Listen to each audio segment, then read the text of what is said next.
All right, everyone, welcome to our Gardening in the Panhandle. We took a little bit of a break during the summer, but we're back here in September getting ready to talk about fall gardening. We've got an excellent panel. I'm not Daniel this month. I'm Beth Bowles over here in Pensacola. Daniel had to step away, so I am going to moderate this session with some excellent panelists. So we're going to let them introduce themselves, and we'll start with my colleague right next door, Matt.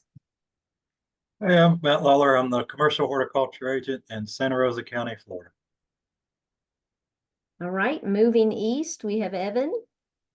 Hi, I'm Evan Anderson. I am the horticulture agent and master gardener coordinator for Walton County.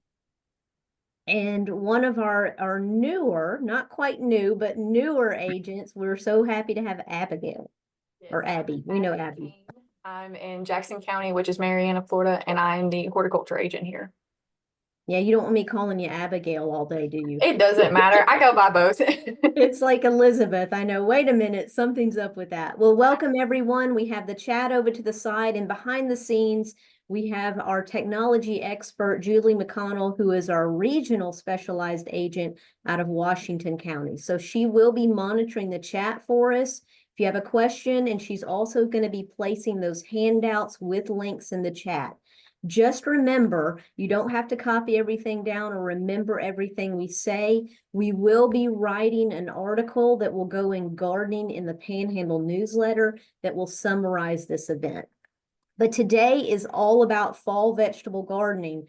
And it's so interesting in our area because we always ask, well, when is fall? It's the same thing with all of our seasons. They're never quite as defined as other parts of the country.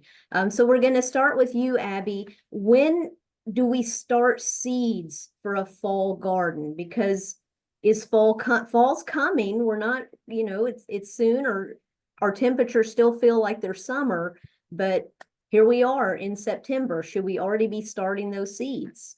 I would say yes.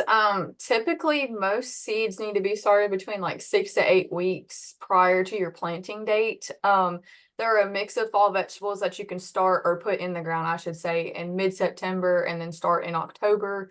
So I would say if you're going to start any seeds, probably should have started some mid-August. Right now, if you're planting in October, it would be okay to go ahead and get those sprouted.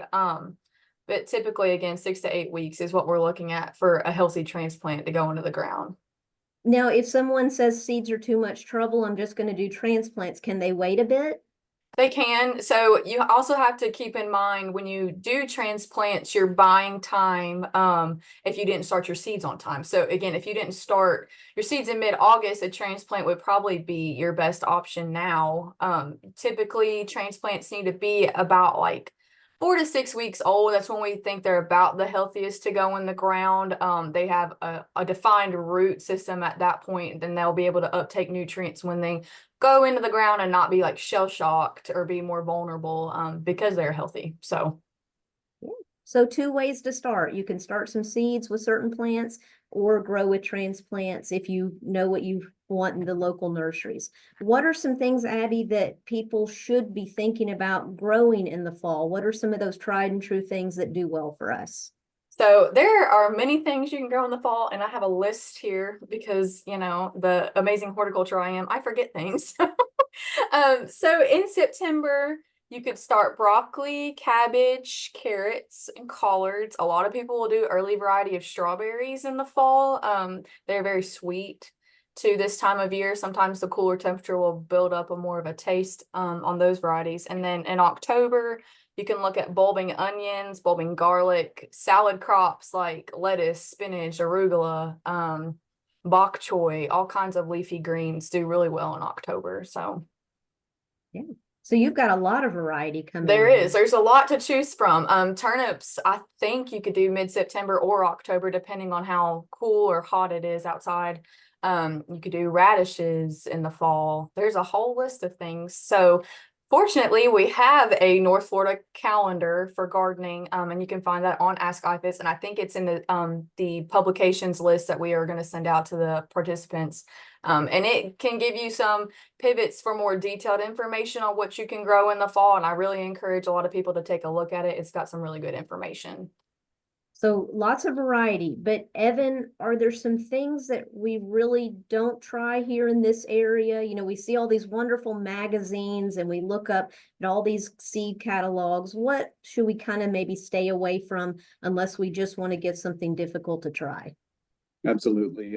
Anything that's tropical is usually not the best idea for our area, which now there's always someone who has, you know, a friend or a family member who can grow the craziest things wherever they are, and I'm very proud of them.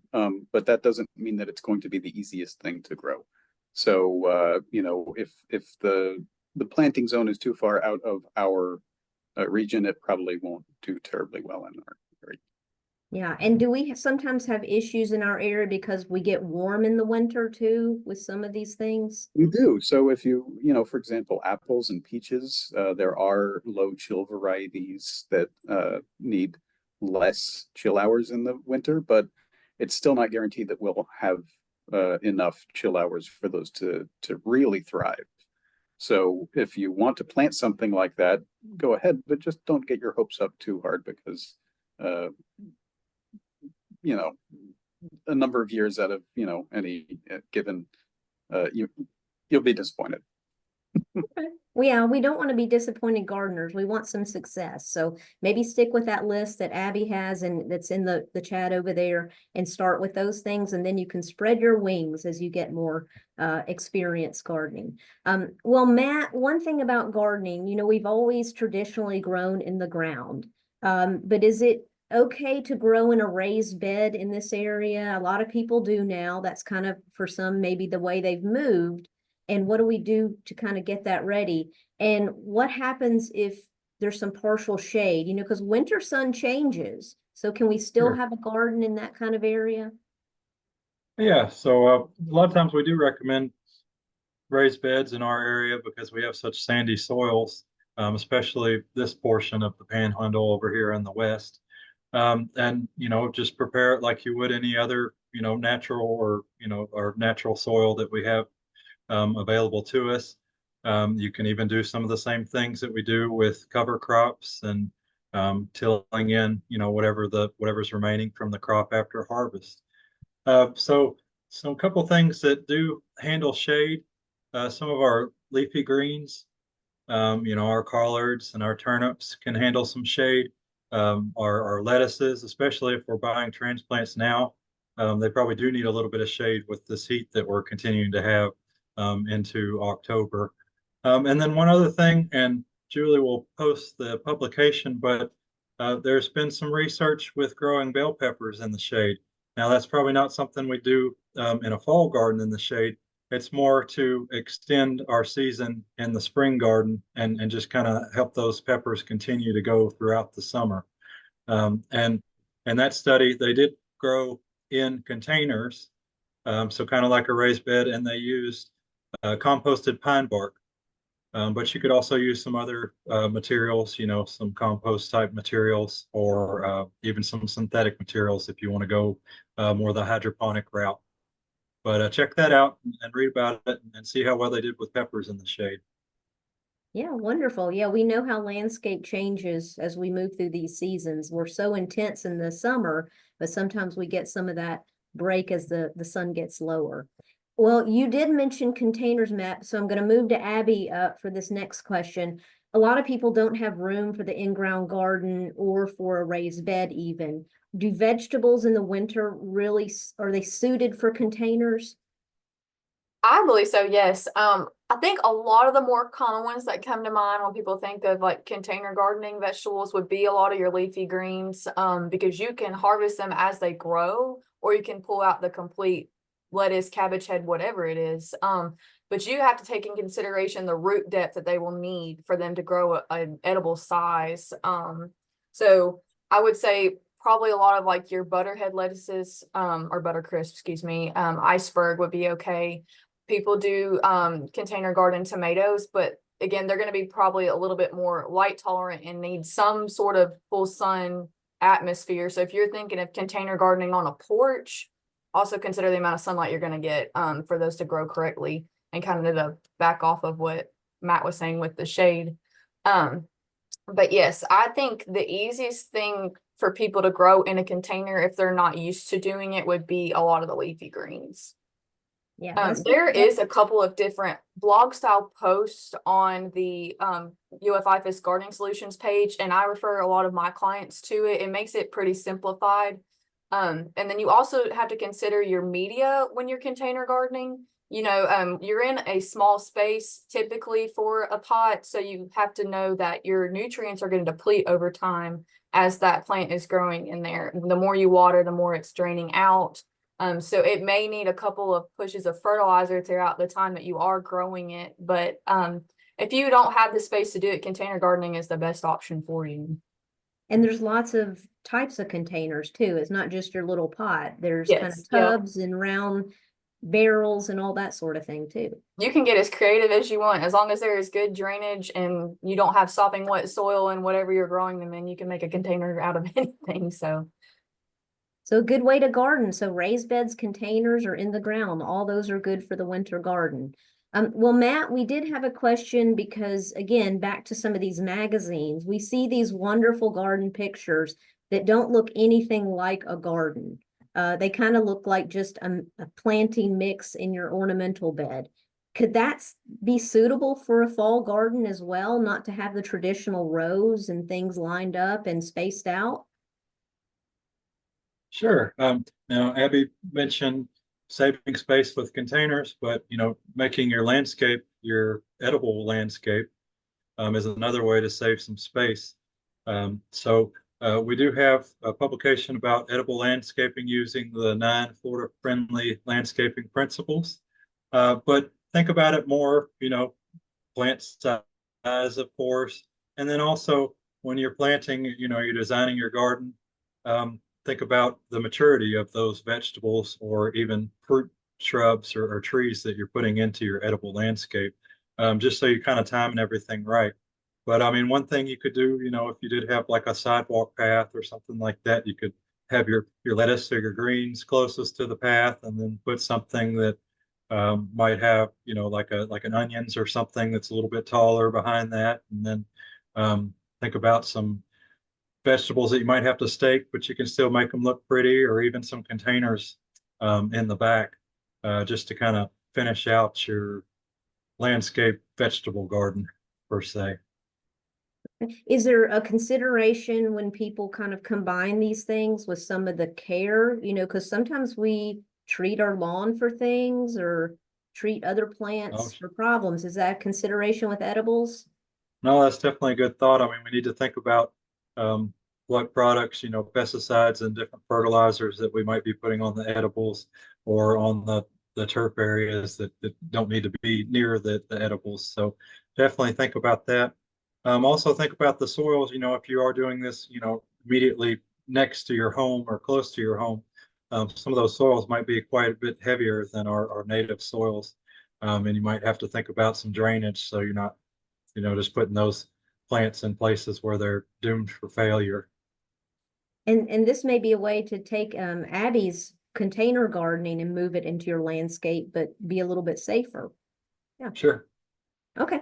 Well, Evan, we know that we don't always follow our traditional weather patterns. So right now next week we could be 90 degrees. I hope not. But what are things that we can grow here in our heat and sand? It's a difficult climate for us, changing so much. It is definitely. We're coming off of a very hot summer this year, and that's a definite concern. Is what can you grow when it gets so hot that a lot of things just fail? We do have some crops that do well in the extreme heat, despite all that. So you can try things like cowpeas or southern peas, yard-long beans. There's a thing called Malabar spinach, which is kind of a vining crop that you harvest. The whole thing is edible. It's usually used for the greens. They're a little bit slimy, a little bit mucilaginous, so not to everyone's taste, but that's a possibility. And I did see someone in the question section ask about Malabar spinach and pea vines. Yeah, those won't do well in the cold. They like the heat. So you do have to protect those from the frost. Okra does really well in the heat. Sweet potatoes, you can't hardly stop them. And Seminole pumpkins are also a good choice for getting stuff through the summer here. Mhm. Yeah, so maybe not right now, but you're planning, we're always planning ahead. So next year when we start warming up, those suggestions would be excellent. So Abby, I'm going to come back to you. We've gotten things going, and what are some of the best practices for transplanting? I've got things ready to go. I've either started my seed, I'm ready to go outside, or I bought something for the nursery. Any special considerations to get that transplanted going? Yes. So when you are attempting to put these transplants in the ground, you need to consider like the conditions outside weather-wise, and what time of the day it actually is. So if you have started these seeds indoors, typically we would say you need to harden them off once they get about to like 3 to 4 inches tall or have at least 1.5 inches of root zone depth. So by hardening off, we mean we put them on the porch, or we put them where they're going to have indirect sun exposure and they are going to get acclimated to being outside. So that way they're not just like shocked when they go in the ground and can't, acclimate. But the day that we put them in the ground, we want to make sure also that, you either put them in after there has been a rain, so there is some soil moisture. Will have a little bit more support that way. You want to make sure that there's not going to be any indirect light or direct light that day, excuse me.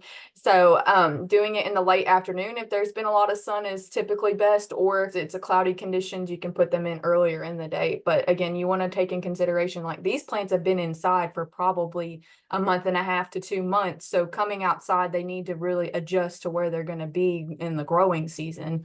When you put them in the ground, make sure you give them at least 1 inch of space when in the little hole or however you are transplanting them in.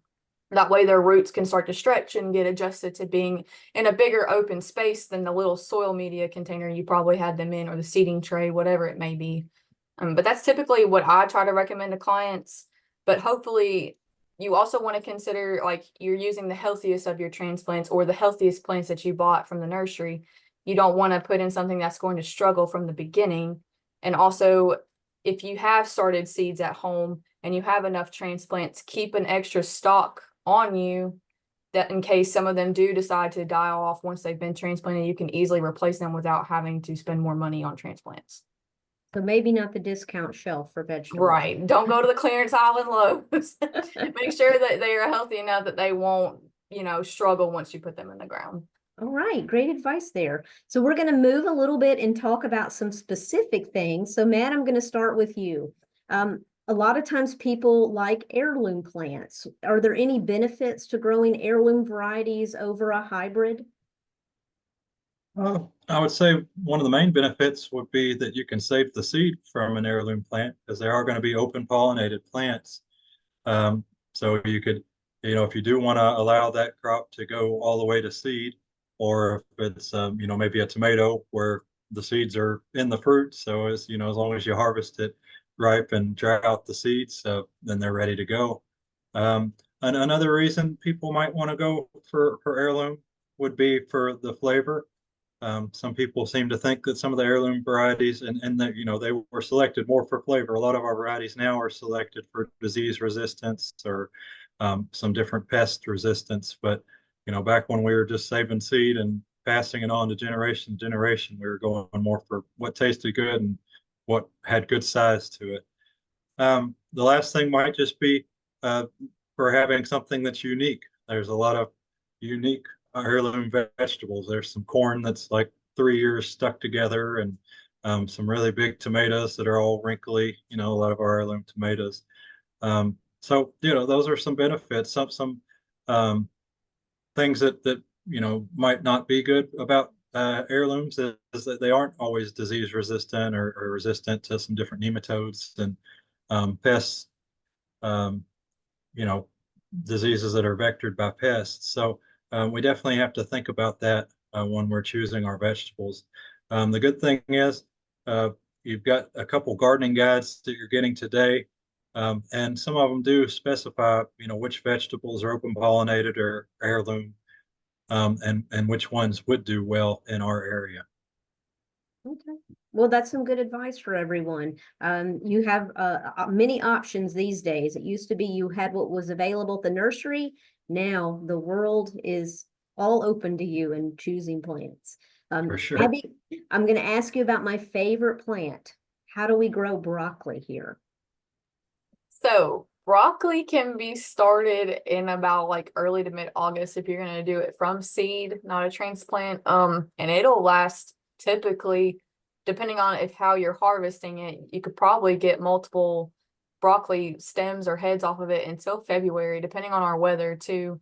Broccoli is also one of those plants that sometimes it is more susceptible to the cold. So again, it doesn't need to be below freezing for multiple days outside. But it can handle a frost or two, just depending on, the sensitivity of it at the time. But, I am not a broccoli eater, so kudos to you, Beth. But yes, love it. it can be started from seed. And then once it gets to about the heading broccoli, I want to say maybe 6 to 8 inches in diameter of the head, then you can completely harvest it off. And then people will eat the leaves too that are underneath the broccoli head. There are a couple different varieties out there, but I'm not super familiar with seed variety on this type of broccoli. But again, it's another one of those that it'll handle some frost tolerance. So it's good for that, North Florida weather in the fall. Yeah, there's some nurseries in Florida that will sell some seed that are pretty good. And then, this is one that I think people can find pretty easily in the nursery as transplants. So, Matt, what about collards? How would we start collards? Because from seed or a transplant, or is it now the time for that? Yeah, now all the way through February, you can start some collards, or maybe even beyond that a little bit. But you can direct sow into the garden. So starting from seed, you probably have a little bit better success starting them as transplants and then putting them into the garden from then. But yeah, I mean, it's a good time to grow collards, and they can handle quite a bit of cold. So I think that was another part of the question was, I mean, they can handle freezing temperatures, and then they just thaw out and they're good to go pretty much. So maybe a beginner crop, right? No, yeah, I think so. As long as you like collards, because they will, as long as you're cutting the bottom leaves first, they'll just keep growing tall, and they make an interesting ornamental in the landscape as well. Yeah. Well, the next one is not the easiest one for me, just because probably I'm not patient enough. And Evan, help clear this up. What about Brussels sprouts in our area? Well, I'm gonna let you know a little secret. Brussels sprouts and broccoli and collards and kale and kohlrabi, all those things are all the same species. It's Brassica oleracea, and they've just been selected into different cultivars for the different plant parts that we eat. So Brussels sprouts, we eat the little side buds. On broccoli, we eat the unopened flowers. On kale, we eat the leaves, but it's all the same species and it all has pretty much the same growing preferences. So everything Abigail and or Abby and Matt said about the other two pretty much applies to Brussels sprouts as well. So I don't have too much extra to add.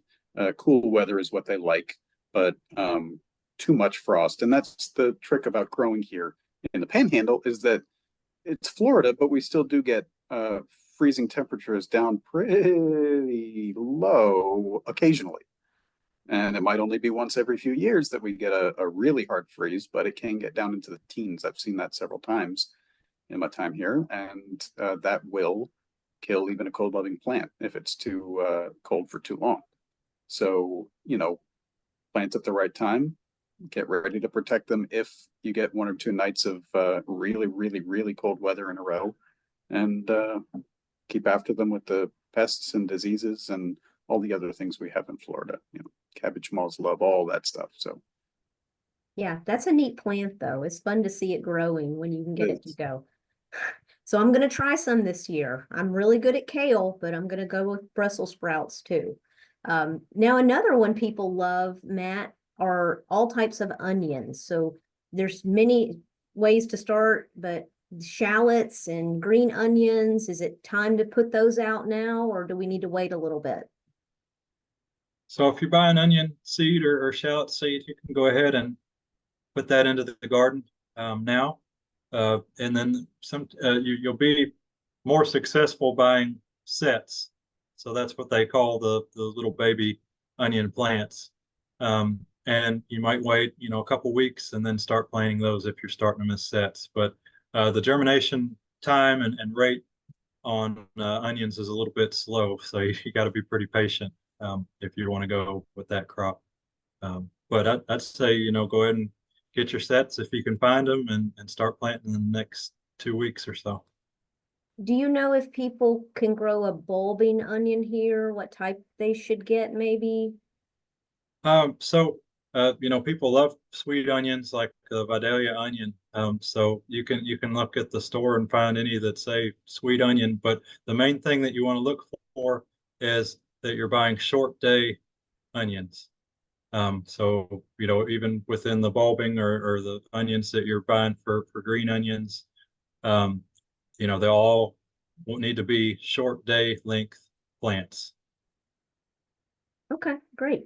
Well, we did have a question about some kind of root crops. And so if someone wanted to know, we had several questions about beets, and I don't know that anyone signed up for that. And I'll kind of go ahead. If y'all want to throw something in, you can. I've grown beets from seed. I'm not great at growing beets because I don't think I give them enough attention. From my experience, it's not a very long crop. It's probably about, 60 days or so from some of the beet selections from seed. But once they're seeded and come up, which they do take a little bit to germinate, it could be 7 to 10 to 14 days. And then you do need to provide a little fertilizer as that goes, good moisture to it. And if you can do that within maybe 60 or 70 days, you should have beets in our area. They love that cooler weather. Anything other root crops that y'all want to share that you have had success with? I always like carrots myself. Some people don't have as good luck with that. You need some good, deep, loose soil to grow those. And if you want to feel good about yourself as a gardener, plant some radishes. Those are so quick and easy that you can't probably go wrong. All right. Anything else, Matt or Abby? Yeah, I'm pretty good at growing radishes. I've grown carrots too. They've done well. Or parsnips. I mean, it's just another carrot kind of.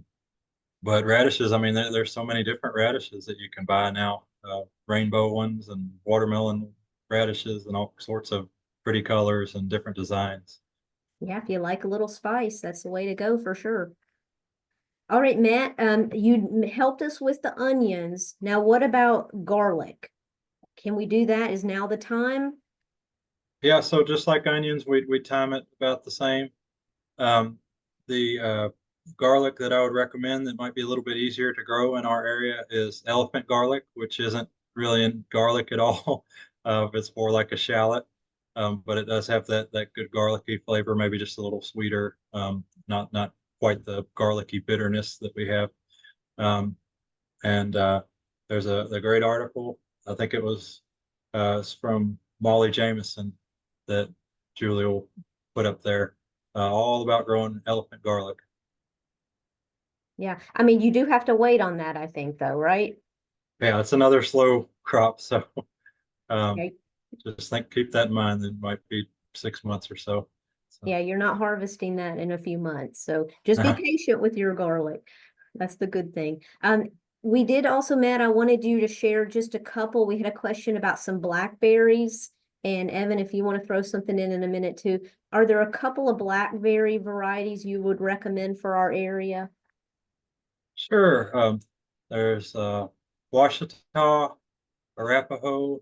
There's a Natchez blackberry. They all seem to do well in our area, and they're, thornless for the most part, which is a bonus. And they grow some pretty big berries as long as we get the chill hours. So blackberries are just going to be a year-to-year kind of thing, whether we get enough cold weather to make them want to produce enough flowers for fruit.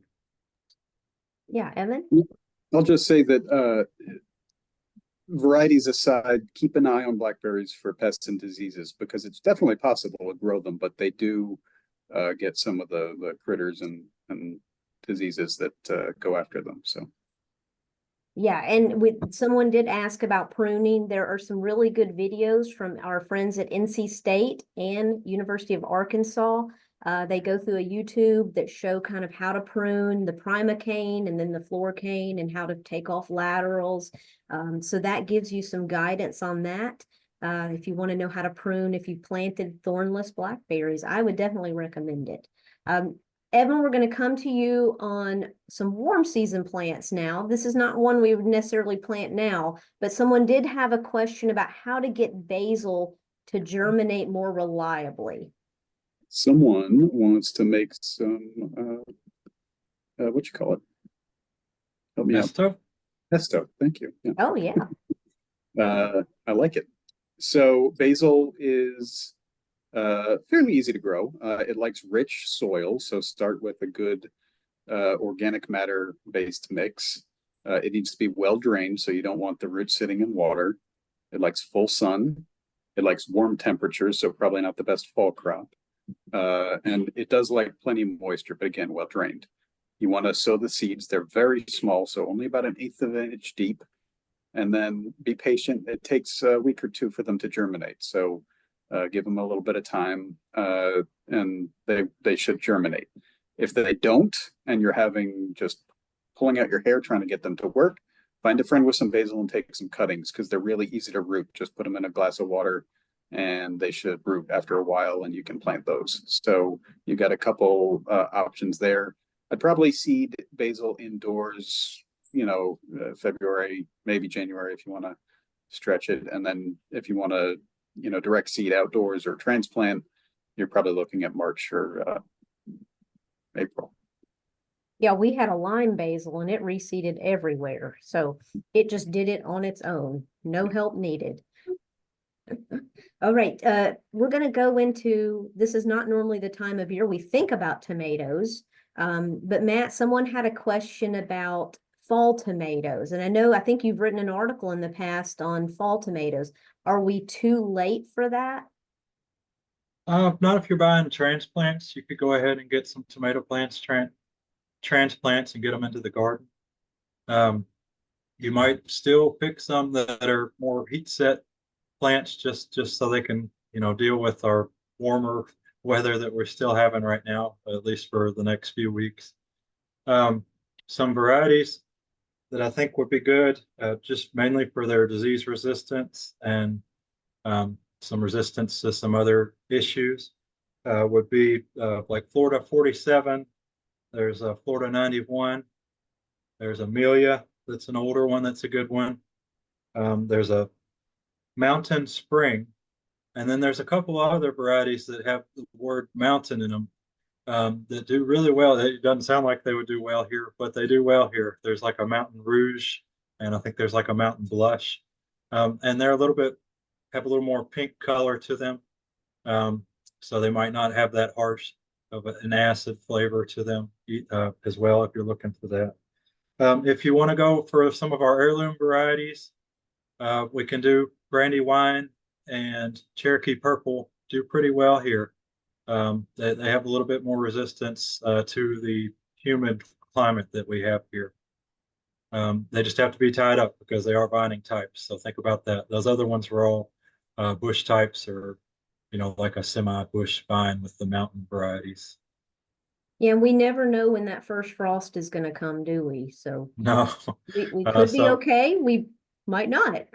Yeah, that's a good point. I mean, always think about, especially it's easier if you have a raised bed to put some kind of structure that you can put over the plants to keep them a little warmer, something that you can drape some plastic over and it's not touching the plants themselves. Yeah, I know in the month of September with our heat, we usually don't think of frost, but I think a couple of years ago, December 1st, we had one. So who knows? Pretty Someone may early. have gotten some tomatoes and may not have. Well, those are good tips. Anything else on growing tomatoes, Matt, that someone really needs to focus on that would? We want to have some stakes or some system to make them time up so that they can get some good air circulation around them. So in the field they would just use some wooden stakes with every plant or every other plant, and then just put twine to hold them up from falling over onto the ground. You might also think about pruning off some of those lower leaves as the plant grows, just to try to keep water from sitting on the plant and then splashing, going up into the plant where you might get disease on those lower leaves that filters up into the plant. Okay. Other than that, don't let them sit in too much moisture overnight, because we don't want to have blossom end rot. And you might have to bring in some calcium regardless of if you're having issues with blossom end rot or not. Okay, so someone may be enjoying some nice fall tomatoes this year. Well, we'll be looking for you to bring some of those to the extension office too to share. Sure. All right, Evan, we are going into our cold period, so people want to know what's going to happen with bananas and avocados. You know, we don't we grow those, but we don't always get fruit up in this area. So is that something we're going to have to move in, grow in a greenhouse? How do we do those? Well, we can try. It's not the easiest thing to grow, and if you're growing things that are less cold tolerant, you have to be aware that at some point we are going to have a winter that will freeze your non-cold tolerant plants and kill them unless you bring them in. It is possible to grow things in a greenhouse, as you mentioned, but how much money do you want to spend on a single avocado? Because with an entire greenhouse, set up to just grow a couple of avocado trees, you're probably going to run into a pretty expensive crop by the end of the time you harvest. So if you want a $200 avocado, by all means, but I'd rather just go to the store and buy them much cheaper. If you keep the plant in a pot, you can move it inside, and that's definitely possible. You can do that for some of the citrus trees, maybe an avocado, anything that doesn't get too huge, and kind of keep it bonsai, so to speak. But if you want to grow it outdoors, choose the right variety to begin with, and those are the more cold hardy things. So for citrus, satsumas, kumquats, maybe a Meyer lemon if you have a protected area. But outside of that, just keep your expectations reasonable. Yeah, we had a hard freeze a few years ago that really tore a lot of us up with some of this tropical fruit. Even some of our cold hardy citrus didn't make it very well. Well, one thing I wanted to add in here, Abby, you wrote a great article in Gardening in the Panhandle about cover crops. And what if someone has had really bad luck in their raised bed? Can they do a winter cover crop and kind of then wait till spring? Is that something they could do? Yeah, absolutely. So I always recommend for people to try to soil test at least once a year. And for those that don't know, the Extension Service provides soil sampling services too. So if you were just interested to see where your nutrient levels are lying, either after the spring or fall garden, cover cropping can be a solution to up or balance your pH depending on what's going on. So if you are in need of more nitrogen, I would recommend doing like a red clover. Snow peas are a great option. Fetch. There are a variety of different cover crops you can do.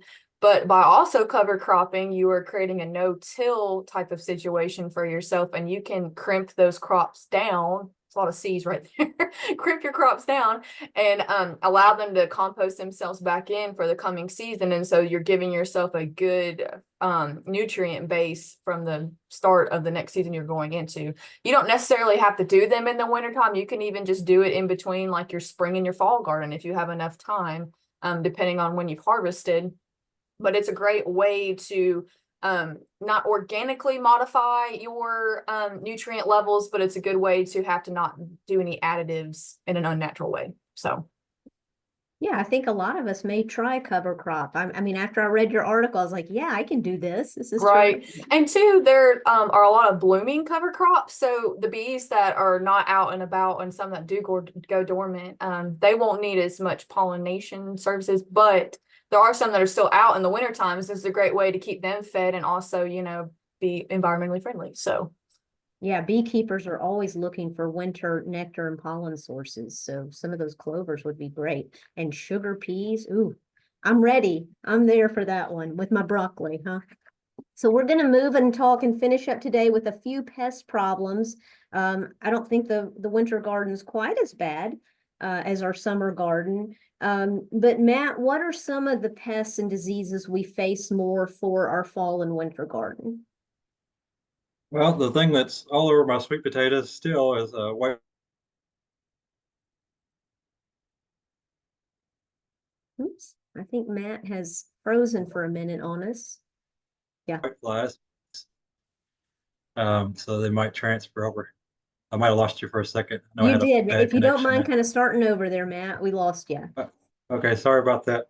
I was going to say I got sweet potatoes now, and they're loaded with white flies. Luckily, they're not hurting the sweet potatoes too much, but you know they are going to transfer on to whatever else I plant into the fall garden. So I need to be conscious of that. There's still caterpillars around, especially when we get these weird rains and things that we just had last night, and just moisture sitting around. Those caterpillars, anything from tomato hornworms, we got cut worms, cornea worms that might come into our garden. We also have to think about some disease issues. A lot of times with tomatoes, we see bacterial speck or bacterial spot, and then there's a bacterial wilt. Um, the problem with bacterial wilt is if we're growing tomatoes in the same spot or other solanaceae crops, so like peppers or eggplant in that same spot, we're running into that particular disease staying in the soil year after year. So we have to think about where we're planting each year. Um, those are the main things that I could think of. There's probably still some squash bugs hanging around. Yeah, well, that kind of leads us into our next question with Evan. I know this is more of a summertime plant, but what if these squash vine borers really hit squash and people get kind of taken by surprise because they go out and it's wilted? Is there anything people can think about doing for this next year? So the squash vine borer is a moth that lays its eggs on the stem of the plant. And then the larva hatches and burrows its way into the stem. And it's perfectly protected in there. And it just has a little feast. And eventually, before you even notice it, it has killed the plant. And the plant wilts. And there's much you can do about it. The thing you can do about it up front is to prevent the moth from laying those eggs in the first place. So if you are having a lot of trouble with vine borers, one of the best things to do is to get yourself some floating row cover and cover over the plants. That's a spun fabric that goes over the row and prevents the moths physically from getting in, but it lets light and water through. So again, it's called floating row cover, and you can usually purchase it online. Sometimes garden stores will have it. Cover over the plants early from the time they're planted until they start flowering. And then once they start flowering, you can uncover them to let the pollinators in. Hopefully that will keep the moths off for long enough that you can get a good harvest off of it. If you do get, the vine borer in the stem, you can try taking a little knife and cutting a vertical slit down the stem and digging out the worm, which is difficult and gross and, may harm the plant, but that's one of your only options at that point, unless you want to resort to harsh chemicals, which most people, in my opinion, or experience don't. Yeah. Yeah, and squash has to have pollinators, so some of those chemicals could hurt the pollinators. Yeah, okay. Well, Matt, we're gonna have a couple more questions here. We're gonna go back to you. I lost my spot here, sorry. What about bolting? So we always hear about, oh, your plants bolt, or buy bolt resistant plants, or like cilantro or things like that. What does that mean, and how do we prevent that from happening? Well, I hope that a bolt resistant plant will come along, but so a lot of times our lettuce, and you mentioned cilantro, will bolt, and it's usually due to heat stress, or sometimes it could be, other stresses to the plant, nutrient stresses, things like that. And we got a perfectly nice lettuce, leaf lettuce that's growing, and then all of a sudden it'll send up a shoot and start flowering on us. And you know, some people continue to eat the lettuce after it's bolted. The one issue or the flavor issue is that it produces some oxalic acid. So you'll pick the leaves off and you'll see that white sap come out of the stem end of the leaf, which, you know, has a pretty bitter flavor to it, which might be off-putting to some people. And being that it's oxalic acid, if you're on some different heart medication, you might want to avoid it as well because it will mess you up that way. So try to, you know, with lettuce, we mentioned earlier, growing some lettuce in the shade. So especially if you're starting it now, you might want to have it in a little bit of shade. And then in the winter, you can kind of take away that shade to allow it to just get that full sunlight because it won't be as long a day. That would be my main advice for lettuce. So then just making sure you're following fertilizer recommendations. You're not overdoing it with the lettuce or underdoing it and getting that plant to stress out and it thinks, oh, I need to make offspring, so I'm going to go to seed. Yes, it seems like a lot of our cool season, when we get kind of into spring and start getting heat, the flavor can change. Sure. Yeah. Yeah. I mean, it can happen with cabbage and some of our other different greens as well. Yeah, but hopefully we'll have a nice cool, I'm ready for cool weather. I used to say I loved summer, but not anymore. I'm ready for cool weather and a good long winter to grow some of these wonderful things. Well, we're gonna finish up. I wanted Evan to get you to come in just quickly. Y'all mentioned, you know, row covers and a little bit of protection. Is that an easy thing to do in the winter if we're gonna get a cold, like throw something over the garden? Should it be mulch? Should it be straw, a cover? What is it?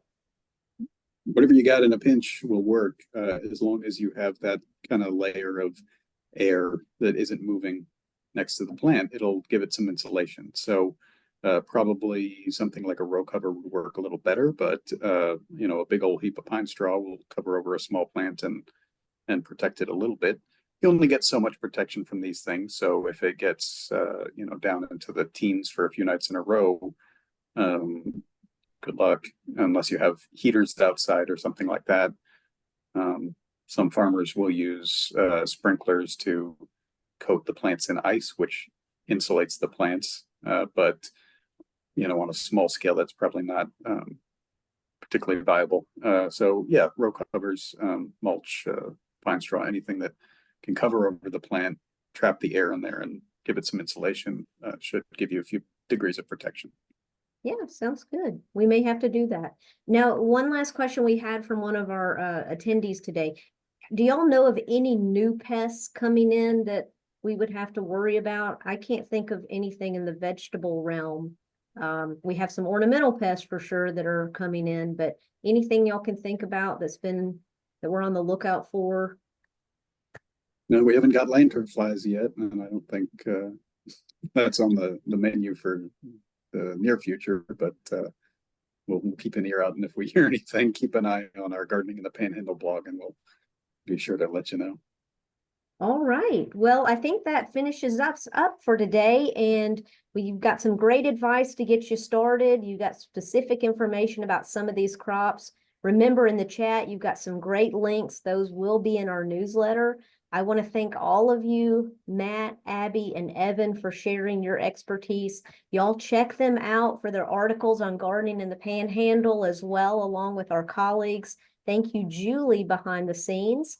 Remember, we have our last session coming up October 10th. We are going to be covering composting and vermicomposting. So growing it with those worms, making great soil. We'll share with that. We've got some expert panelists for that. But I want to thank y'all today for being with us on Gardening the Panhandle. If there's anything we can ever help you with, remember, University of Florida IFAS Extension is here in every county ready to assist you. Thanks, everybody. Bye. Yeah.